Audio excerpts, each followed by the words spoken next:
Good morning. It's Monday. I love Mondays. We're already off to a rolling Monday. It's going to be a great week. This training this week is on seeking approval and all the intricacies of why we seek for approval, who we should seek approval, why, when, where, what the approval means to us, and the interferences, voids, and shortages that seeking approval can require, the whole that we're going to be studying. Anyway, welcome everybody. It's going to be a phenomenal week. There it is. Team David Meltzer pinning up. Fastest growing community I have is my Team David Meltzer boys. Thank you, and women. How are you is the better question. Natalie, how are you?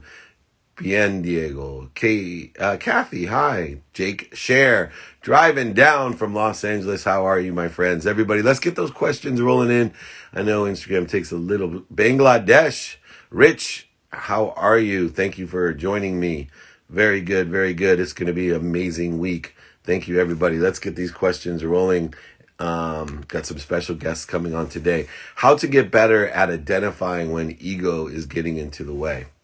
Practice. If you have a question, how to get better, blank, practice. Understand the conscious, subconscious, and unconscious continuum. Understand how the cellular memory gathers data, communicates it with the subconscious, which then stores data in an intermediate memory, 40,000 of the same thoughts, reinforced again and again and again to create neural pathways or efficiencies in your mind that then send a frequency to your unconscious competency.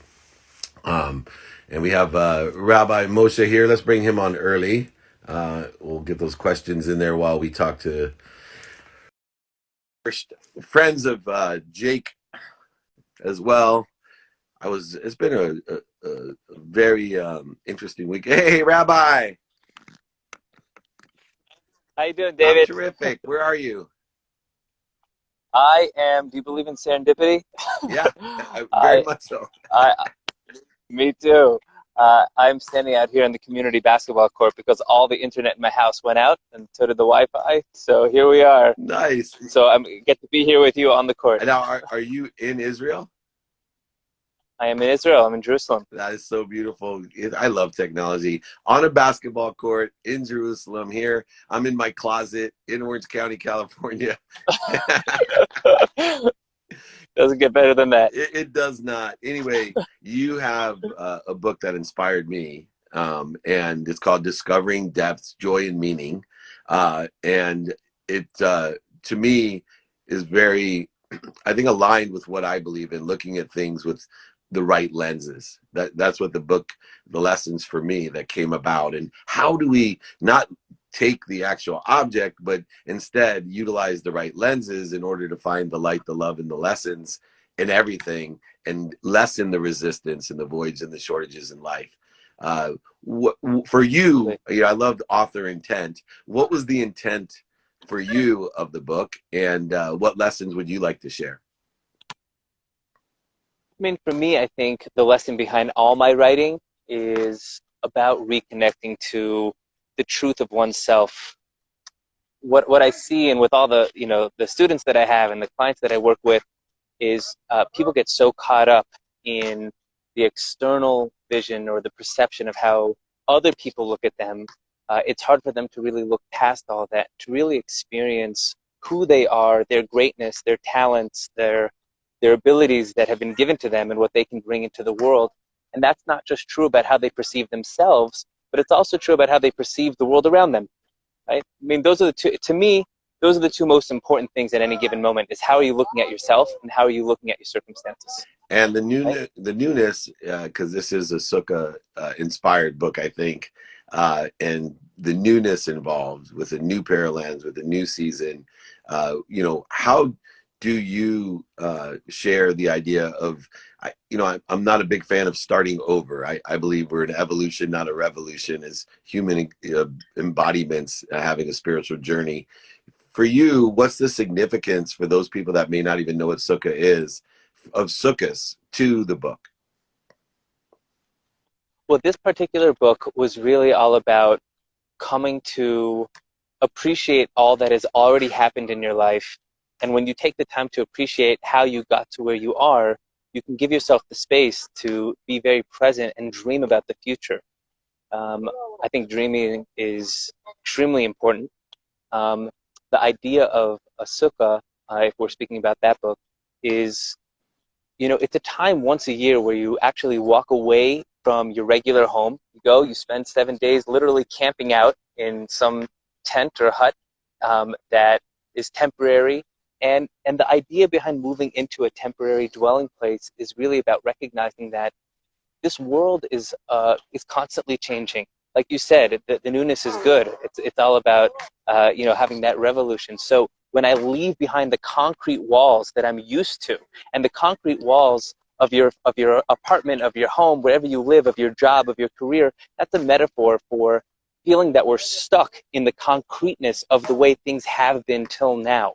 But when you go out and you spend time in a temporary dwelling place, you spend time in a tent, you go out into nature, you recognize this world is in constant flux, in constant change, and it gives an opportunity for a new inflection point every single year. So I think for me, that was maybe at the central point of the big idea. And it is a really big idea. What I love is how you tie joy and meaning together, which is one of the key empowerment tools that I try to teach people, is to enjoy, to look within for the happiness, the consistent every day, persistent without quit, pursuit of our own potential, our own truth, our higher self, where we're connected to God. If we really had faith in what we were connected to, what at all times, if we truly had faith, if we didn't interfere with all of these ego-based types of thoughts, these illusions, but if we truly knew, and what I am on a journey of enjoying the meaning of that, and in order to enjoy meaning, I think you have to have a certain relationship with pain, mental, physical, spiritual, emotional, financial pain. For me, it's an indicator. For you, how should we, as we're on this exploration of depth, joy, and meaning, how should we perceive and deal with pain in our lives? So, I mean, pain, it's funny and it's amazing how the world works, right? That was what I was writing about all day. I had 3 conversations today. I had one person who about to go into back surgery, spent the last 2 years in the army, and before that was in jail, and he's calling me crying about the pain he's going through. And another person who's struggling with addiction, dealing with the pain he's going through.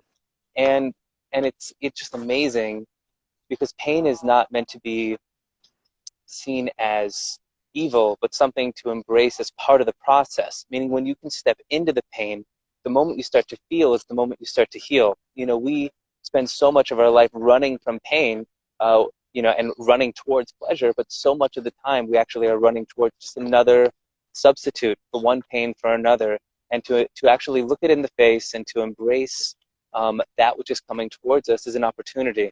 I like to think of it as like we need to roll with the punches, and the punches of life, the pain of life, are reminders, opportunities, life lessons, and leading us in a direction that we couldn't have got to without them. So, that's My quest started very pragmatically.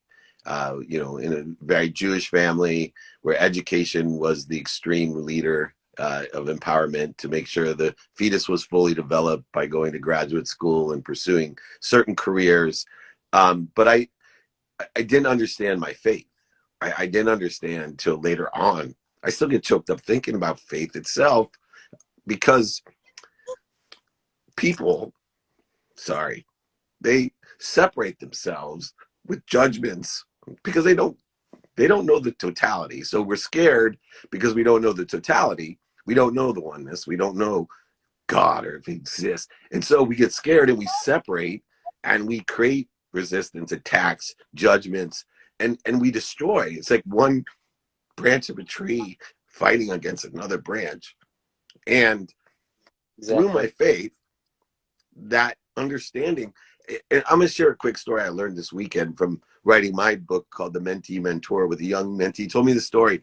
And so, there's a an old Jewish farmer and his son, and he can't farm the land anymore, and he has one horse. And the the young boy is the only one that can work the farm with the horse, and he's out, but he's too weak as a young man to work the farm. So the horse runs away, and all the neighbors come over. Oh no, Moshe, what are you gonna do? What are you gonna do? You only had one horse. you are already the poorest farmer. You can't work your own land, and your son, he's going to have to do it by hand. What are you going to do? He says, with faith, we'll see. That's all. We'll see. Next day, the horse comes back with two wild horses. And now everyone in the community, oh my gosh, Moshe, you're so lucky. You're the luckiest man in the community. You have the most horses. You now can field not only yours, but also maybe help others. This is amazing. He says, we'll see. Sure enough, the young boy, as he's farming and helping, one of the wild horses bucks him off and he breaks his leg. Of course, the whole community comes back over. Oh no, you have no one to work the land. You're going to lose everything. You went from the richest to the poorest again. His answer, of course, we'll see. Then there's a war, and they come for his son to fight in the war. He can't go. That's it. Right? That's what people, if they know. It's everything. Right? It's everything. So how do we, through the books of depth, joy, and meaning, through the exploration of lessons and love, of oneness together, how do we help articulate these stories? How do we help articulate people to look for what's equal to between us, what's connected to? Because we've got so advanced in society, we're taking the littlest things. I personally think in America, everyone's worried about a big uprising. I said there wouldn't be, because what they're fighting about is crumbs, right? They already got the steak and the potatoes. We're not fighting over freedom. They don't know what it's like to fight over freedom. These are intricacies of freedom that they're fighting, whether wear a mask or not, right? Whether to be told to wear a mask or not. That's not, you are going to be a slave, right? We're going to whip you and hurt you, like the Jews and the African American and many other people. This isn't uprising data. What can we do to help society understand this and come together instead of separate further? David, I couldn't agree with you more. I tell people all the time, I feel like we live in the most blessed generation in history. And there's the unfortunate, negative perception of what's going on, and there's a lot of truth and validity to all of that, and that shouldn't be suppressed in any way. But there's also the other side of the coin, which is, this is an amazing time in human history. Like you said, you're sitting in a closet, and I'm standing on a basketball court. We're totally different sides of the world, and we get to talk about freedom, and we get to talk about love and oneness and connection. And there's a lot of people who are going to gain and grow just through this conversation alone. I'm actually coming out with a new book this February that I'm very excited about, and the title of the book is "It's All the Same to Me." I love that. And that is really, for me, that is the answer. It is coming to the recognition that the only thing that's the same is beyond form, beyond appearance, beyond what's on the outside. It's beyond the mask, the skin color, the race, and the religion, because when you go on the inside, it really is all the same, and it should be all the same to me, to that experience. So I think that's where it is. It's being able to let go of preconceived notions, of kind of like this false sense of a belief that so many of us maybe were given in our youth about how things are supposed to be, how they should be. And I think of should as a bad word, right? That's foul language. There's no such thing as should, because it is. And once it is, right, so now it's about being able to step into that, to accept that. And that's true with everybody we meet, because people are the way they are because that's how they were raised. And when you learn to look into the eyes of another human being and accept them and love them for all that they came here with, right? One of the first things it says in the beginning of the Torah is we're made in the image of God, and that's everybody, right? That's the whole experience. And so I don't care where you come from or what you're doing or what party you belong to, or what your opinion is on the coronavirus.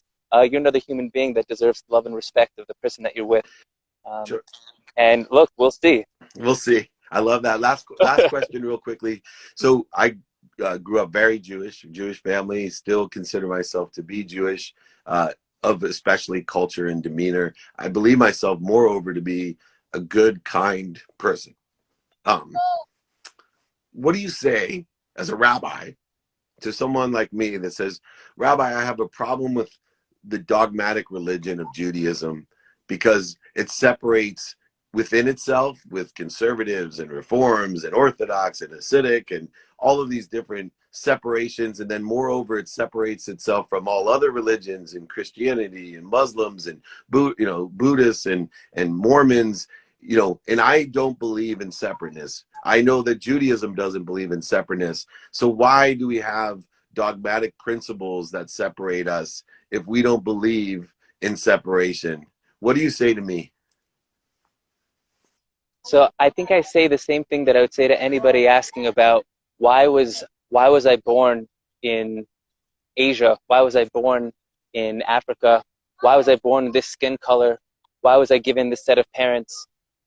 There's a certain reality where on the outside we have differences, right? But it's external, right? And those external differences are that's where we landed, right? We all landed in these bodies with these set of parents and in the set of rules that we ended up in.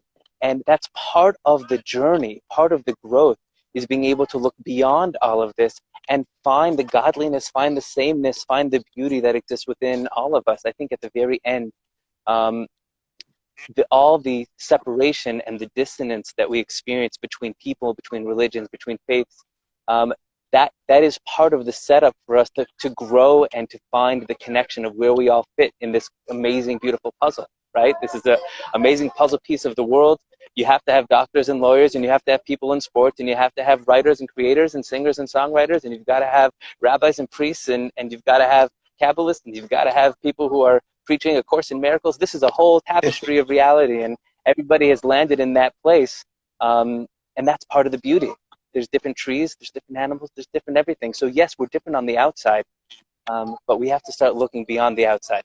That's really the answer. You cannot find outside of us what we can't find within. And I think that best encapsulates your beautiful vision of everything. And I suggest everyone read Discovering Depths of Joy and Meaning and your new book coming out. Thank you so much, Rabbi. Let's do this again. I really enjoyed having you on, and I appreciate all your wisdom and all that you do to unite everyone around the world. Thank you. Amen. My pleasure. Take care. Play some hoops now. Take care. Pick up a game real quick. Yeah. There you go. I bet Rabbi would make a better commissioner than LeBron James, but I'm just saying. Anyway, wow. Sorry to get so emotional, but I've been thinking about this. I had a late speech on Saturday night with my family, which was so meaningful. Wasn't it about, I had one of the biggest speeches with Inc. On Friday, and then there I was on Saturday night, emotional because it was my family and the values and gratitude that I had for my family. I think go back and watch that. That's all I got to say. Anyway, I saw Scott Sargent here. Let's grab him and we'll do some other questions. What a great way to start out our Monday. Mental performance coach, motivational speaker, Scott Sargent. There he is. What's up, SS? Hey, good morning, David. Great to be here.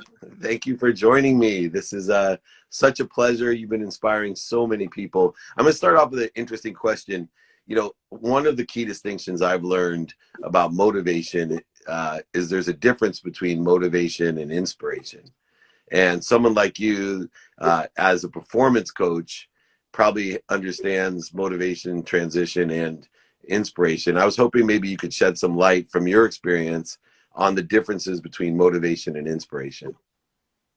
That's great, David. Thank you. And, I add a third one in there, and you've spoken to this as well. Sometimes it's desperation, right? So there's desperation, then motivation, then inspiration. And, there's those frequencies of the vibration of those thought patterns and energies. But oftentimes it is desperation that will back people into a corner and get that movement happening. The biggest thing I think is that motivation requires a lot of energy and force. We're driving ourselves, we're pushing, we may be fixed on a goal or, some sort of status, achievement, whatever it may be. But the higher pursuit is getting to that place of inspiration. So when I was in my Olympic career, track and field, the hammer throw was this thing I stumbled into. Have you ever heard of a professional hammer thrower, Dave? Well, I know the Olympic hammer throwers, but yeah, that's amazing. Right. Well, it's few and far between. So, That's for sure. yeah, I was extremely motivated, but what really sustained me was getting into a place of inspiration. And actually, my vision was to inspire the world by who I was being as an Olympian. So it wasn't just about my personal achievement, but a larger cause, a larger vision. And I think for each of us, that's an important thing, to find that thing that not only we have to push ourselves to do, even if we may be enjoying the battle, the struggle, even those words we use in our culture. In my athletic pursuit, yeah, there was a lot of hard work, but I just loved it. That I just loved the pure joy of it. I would have done it, and I did do it in the dark by myself after work and whatever I needed to do. So if you notice that you're struggling and it's hard, connect with that inspiration if you can, every moment of every day. And you faced adversity and desperation at its greatest heights, even contemplating your own life, which I have many friends, and which has become my mission in life, because so many people are too desperate. They're not seeing the light, the love, and the lessons. What was it to you, because it is perception, that caused you to lose the pursuit, to lose hope, to lose faith, where you had to reach that desperate low of thinking, my existence here isn't worth it? What are the things that took you to that place?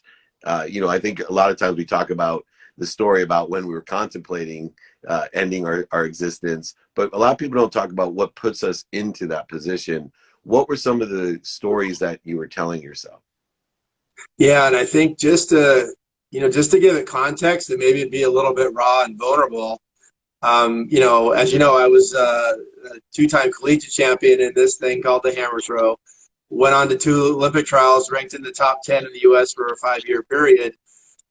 Working with the world record holder, the best of the best, U.S. Olympic Training Center.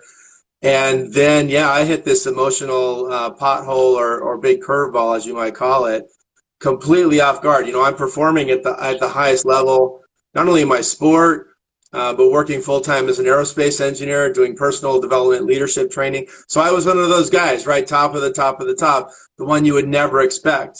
And yet I got this, what I realize now, some deep, old, emotional, even childhood, grief and heartbreak and rage, betrayal, that, I'm a tough, successful guy. We're taught to what? Tough it out, never show weakness. You can't let them see you sweat, big boys don't cry, and all the sports, and masculine environments I was in, and those structures that were in my life all pushed me toward that. So when I had these emotional things triggered for me that were so devastating and so painful, and that happened to come out of a romantic relationship. So while I was so fixed on my goal, while I was inspired, I was motivated and obsessive and even, very attached. I think that in some ways, well, that was an important part of my pursuit at that time, right? And without having even references for what was going on, I didn't identify that as depression, because I was the opposite. I was wired. I was maybe more manic. I couldn't sleep. But my experience was having this excruciating emotional pain. It was literally like a volcano erupting from my chest, just ongoing, never-ending, and even increasing, like physical searing pain, but nothing that I could see wrong with my body. And since then, with research, and studying that I've done, I've learned that the brain can't tell the difference between physical pain and emotional pain. That's a great point. So I think that I talk often about spiraling up and spiraling down. So while I had been on that spiral up and that staircase in pursuit of my dream and my goal, this thing caught that soft underbelly that I didn't even know that I had. And in that spiraling down, I felt like I couldn't talk to anybody about what was really going on. I felt like I couldn't acknowledge that which I perceived to be some sort of weakness or failure. Again, all those references I had in my life. The little bit of information and perception I had about depression and suicide was largely from the media, in Hollywood, which don't paint that in a very flattering light, right? Show me a reference where a mental health professional or someone's going through that kind of struggle gets some quality help and is able to turn it around. And even to the extreme where literally I perceived that if I went to talk to somebody, anybody really, but especially a medical professional, that I would literally end up locked away in restraints, pumped full of drugs, institutionalized for the rest of my life. And I realize now that would not necessarily have been the truth, but it was my perception which created my reality, right? Talk a lot about that. Yeah.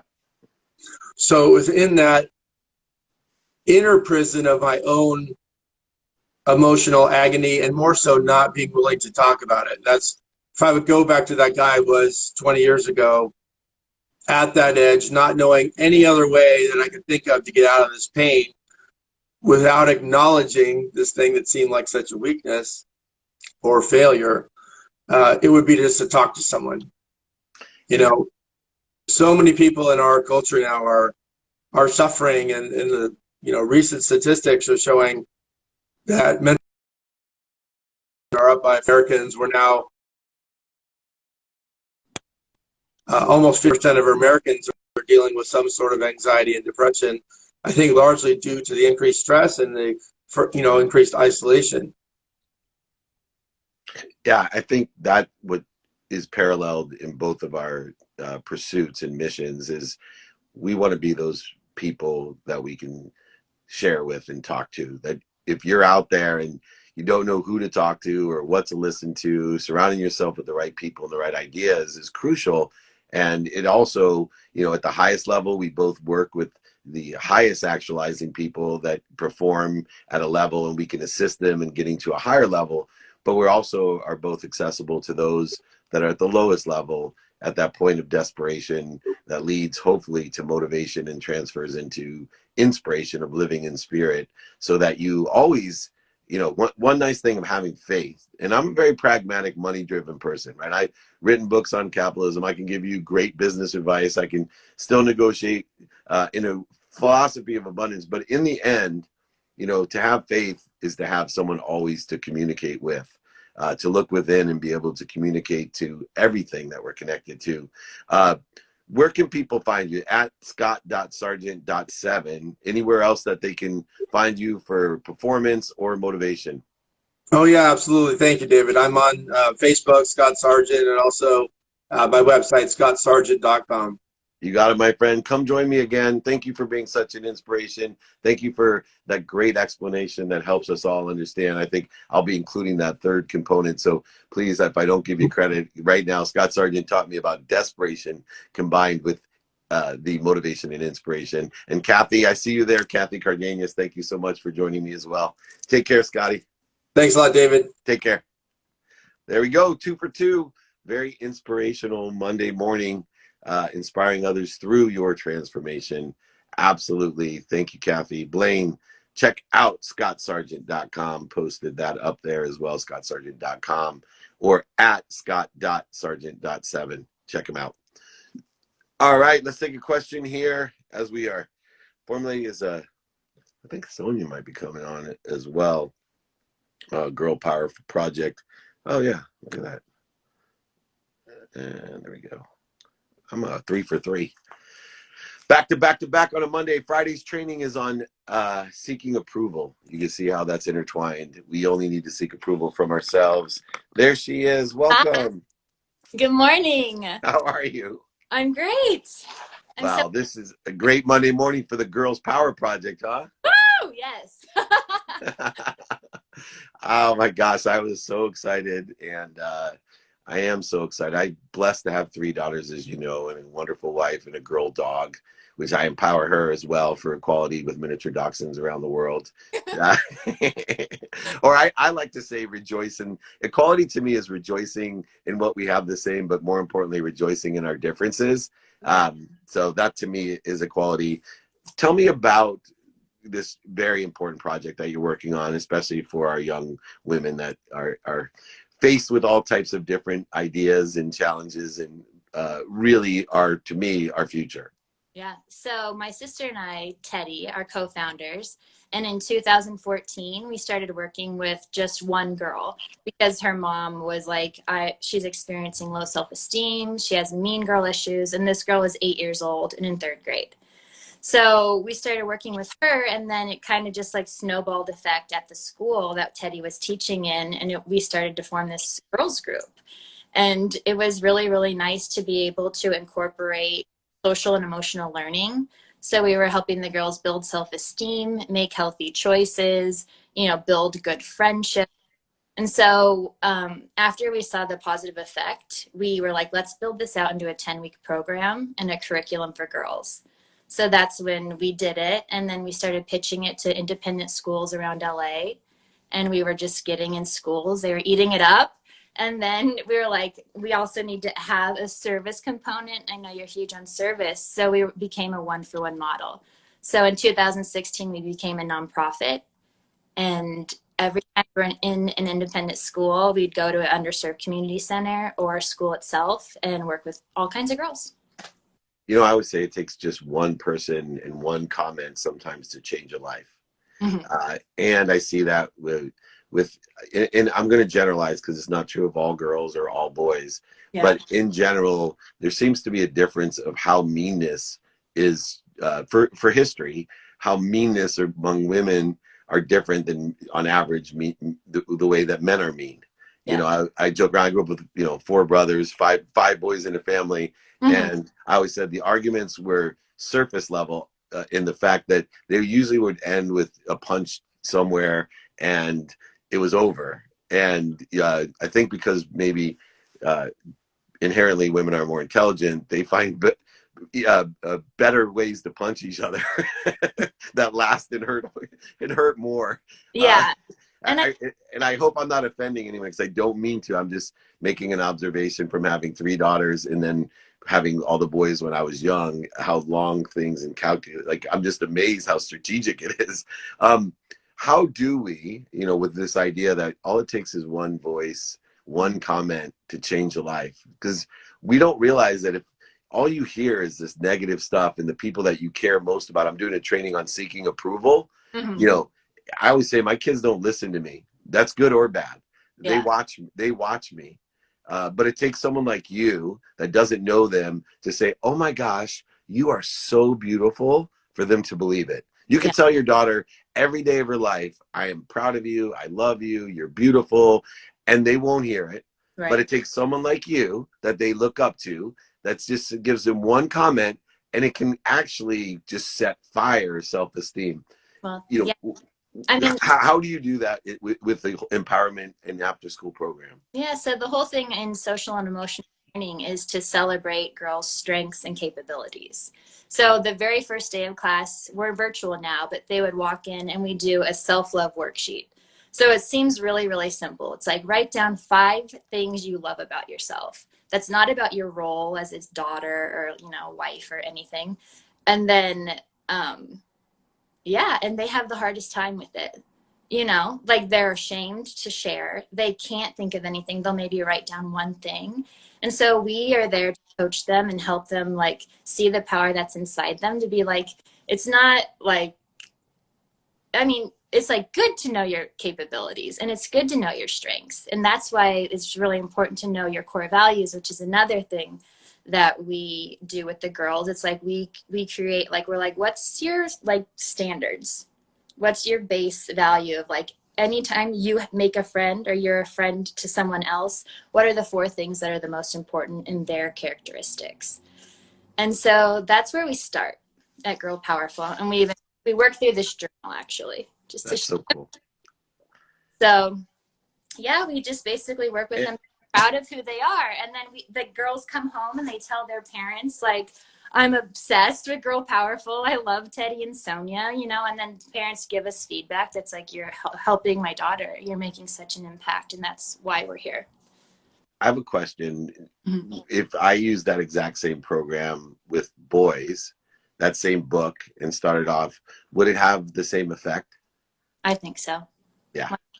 And I think more importantly, that should show how we need to appreciate how we're all the same. Mm-hmm. And we, created these differences, and we created inefficiencies and inequalities that are just illusions. Because if that book works for little boys and little girls, then we all face the exact same things, and we're just separating ourselves with different ego-based emotions. Where can people, if they want to join Girl Power, if they want to have it instituted into their schools, where's the best place? I know there's at Girl Powerful Project, but is there other places to find you as well? Yes, so go to girlpowerful.org. That's our website.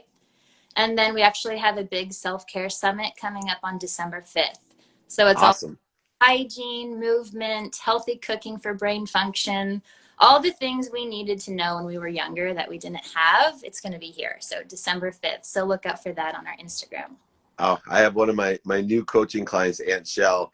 She's a vegan recipe and cooking person. I'll have to turn her on. It's a huge girl empowerment, the powerful women of the world helping each other. And I think it's important, guys out there, all of us, I guarantee, have at least one woman in our life that brought us here. So please support the equality of all, the oneness of all. The Girl Powerful Project is so important. At Girl Powerful Project, girlpowerfulproject.com. December 5th is the summit. Is that correct? And where can they sign up for the summit? On the website? Yeah, girlpowerful.org.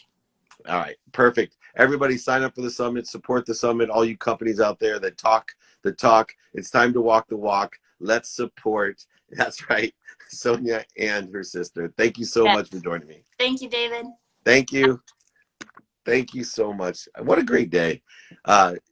3 totally different perspectives, all with the same common denominator, to empower others, simply to be happy. Kathy, thank you. Thank you very much for joining. Aunt Shell, thank you for joining. Go ahead, reach out. They need your recipes. Healthy, happy women. That's what we need. Healthy, happy, and powerful women. I suggest everybody out there, go ahead, write down the 5 things you love about yourself. One of the best pieces of advice I got from my mentor was, I needed to learn to love me. I'm like, of course I love me. And then I realized what that means. You got to find within you what you're going to see without. We're going to find within you what you see outside of you. That's as simple as it is. So let's heal what's inside of us so we can see more healing outside of us. All right, let's take a few questions here. They were building up as we had these great guests. Do you still struggle with seeking approval? Yes, I do. I'm doing training on that on Friday for a purpose. If you haven't signed up for my trainings live, they're 11 a.m. Pacific, 2 p.m. Eastern time every Friday. I've done them for over 20 years. If you miss it, the replays are featured on Spotify. You can get last Friday's training today on Spotify featured. There's a playbook under the playlist, like it. Under the playbook, you can see the trainings that we've done. Don't quit. One of my favorite trainings was last Friday. Seeking approvals this Friday. If you want my exercises, guides, books for free, david@dmeltzer.com. I also have a text community, 9. Here we go. How do you talk yourself out of the need to be offended? You don't talk yourself out of it. You stop. You breathe. And then you move to the right direction. Remember, you're not going to talk yourself out of ego. What you want to do is spend minutes and moments in ego-based consciousness. You want to spend minutes and moments going in the wrong direction. You want to spend minutes and moments creating interference, void, shortages, attacks, and judgments. You want to spend minutes and moments. So what we want to do in any of the needs of the ego is just practice spending less time there. That's all. You're not going to talk yourself out of it. Just spend less time there. What kind of bagel did you have today? That's funny. My favorite bagel is everything bagel, by the way, or a salt steak, which is basically a salt pretzel. Favorite book on faith or energy or above? Wayne Dyer, Power of Intention, and A Course in Miracles. My favorite 2 books under those subjects. Wayne Dyer's Power of Intention and The Course in Miracles, with Moshe talked about there as well. He knows that I read The Course in Miracles. Favorite quote you've heard recently? Always my favorite quote is, be kind to your future self and do good deeds. Favorite quote, be kind to your future, encompasses everything. If you take the perspective that I am here to make things better, that I am enjoying the consistent, persistent pursuit of my potential, it's all going to fall into place for you. So be kind to your future self. Do good deeds. pursue your potential with the enjoyment of consistent, persistent behavior. Those are all intertwined there. If you had to describe yourself in 3 words, what would they be? Kind, energetic, and positive. Kind, energetic, and positive. All 3 are similarities and synergistic. When you say bend time, what does that mean?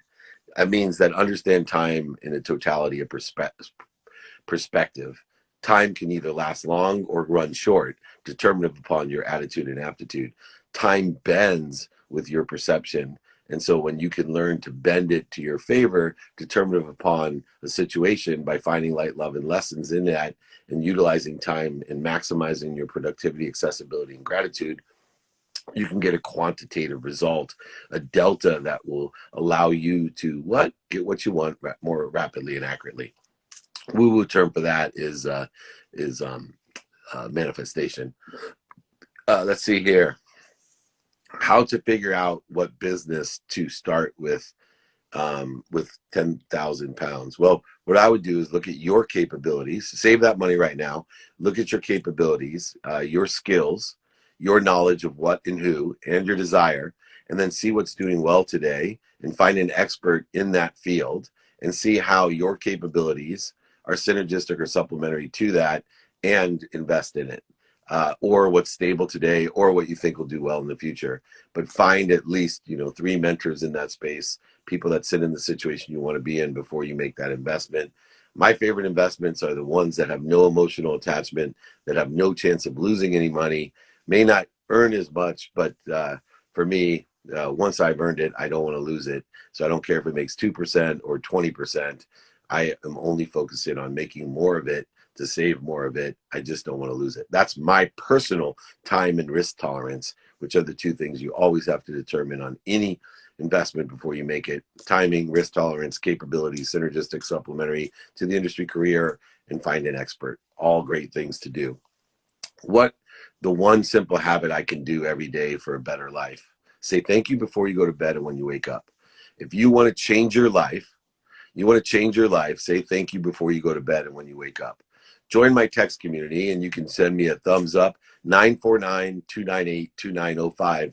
If you say thank you for 30 straight days, it took me 9 months in order to do it every day without forgetting one day, but say thank you before you go to bed and when you wake up, your life will change. I know everybody out there is going, that's easy. It's 0.1 seconds. By tonight, half of you won't say thank you. By tomorrow morning, half of you won't say thank you. And within 3 days, almost all of us won't say thank you. I have studied physics, quantum physics, metaphysics. I have been around the greatest thought leaders of all time, from Deepak Chopra to Bob Proctor to Mary Morrissey to Cynthia Kersey to Blaine Bartlett to Jack Canfield to Mark Victor Hansen to Sharon Lecter. And the list goes on. And everybody agrees, especially our friends with the attitude of gratitude. John Asseroff, Lee Brower, the Gratitude Stone. The easiest way to change your life, and it's free, and it takes 0.1 seconds. So do that as your habit. What you'll learn, if you can do it, is how to create a habit machine so you can do other things besides just say thank you. But it's guaranteed to save and to increase your life and better your life instantly. Awesome. If you've majored in physics, Nina, please give me a thumbs up if gratitude's not the highest frequency of the universe in order which to effectuate what you want. How long every day should you work on your dreams? Give it a minimum of time. Just make sure you work on it every day. 2 minutes a day is worth 2 hours on a Saturday. It's not the amount of time, it's the consistency of time and the attention and intention during that time that you give it by utilizing lenses of productivity, of how much value you can provide, accessibility, of how accessible you are and how you're accessing what you want, and of course, gratitude, your ability to find the light, the love, and the lessons and everything, to learn to love what you do, not love what you do. Triple thumbs up for everybody. Whoops, I gotta hit this back. How do you face the idea of failure, rejection?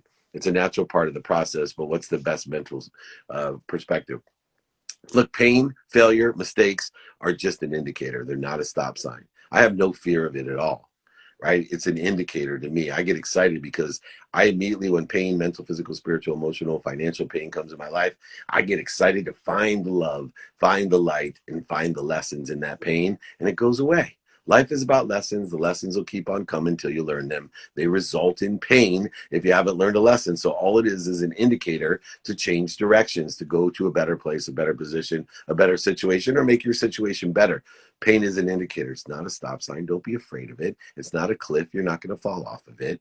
It's simply an indicator that you're about to go in a better place if you're willing to put the effort in and perception in. Ask my boy, Trevor Moad, who just joined us, and he is one of the best mindset coaches in the world. Guys like Russell Wilson and David Meltzer subscribe to what he teaches, and he's an amazing coach, an amazing friend as well. Someday we'll get him to come live with me. Why don't you reach out? We'll go live again, Trevor. I'd love to talk to you, and love you, brother. All right. Anyway, here we go. One more time. How to meet like-minded people in a rural suburb or big city nearby. Okay, there's something called the internet. There's something called social distancing. There's right. So please just ask out there. Do you know anybody that can help me? I'm looking for people like this. Remember the Dr. Pimple Popper. She has millions of subscribers on YouTube from popping pimples. She's able in her community to find people that like-minded, meaning they love popping pimples. That's incredible to me, but it's also inspiring to me that there's people that I want to meet that have a like mind to me. Millions of people out there, and now we finally have the ability to connect with them, even if we're in the most rural areas. I had one of my friends up in Montana. I'm losing track. Callie, I think her name is, from the show on Discovery. I mean, she's literally living with llamas and sheep, and we're connected. I was in Jerusalem this morning. What are you talking about? Rabbi Michelle Gerst. Are you kidding? At Moshe Gerst, that my man, talk Discovery, Depth, Joy, and Meaning. We're in tears together all around the world, all around the world. So go ahead, ask in person, on the phone, via email and media, radio, print, TV, and social media. Do you know anyone that can help me? I'm looking for people that are like-minded, that want to pop pimples with me, or whatever your gig is. Me, it's to be happy. So I'm looking for more people that are looking to empower others to be happy, to live in a world of enough, of more than enough, to create abundance for everyone. There is more than enough of everything for everyone. Please join me Friday, Seeking Approval Training. David at dmeltzer.com for my books. I'll mail it out, sign it, pay for shipping, exercises, guides, replays on Spotify, Entrepreneur, every platform, the playbook. Check it out. Every single one of my trainings are on there. Don't Quit trainings on there from Friday. Check it out. You got to go there. Join my text community, 949-298-2905. Most importantly, thank you to all my guests, Rabbi Moshe Gerst, Scott Sargent, and of course, Sonia Surge at Girl Powerful Project, girlpowerfulproject.com. Here we go. It's going to be an amazing week. Be kind to your future self and do good deeds. We'll see you tomorrow.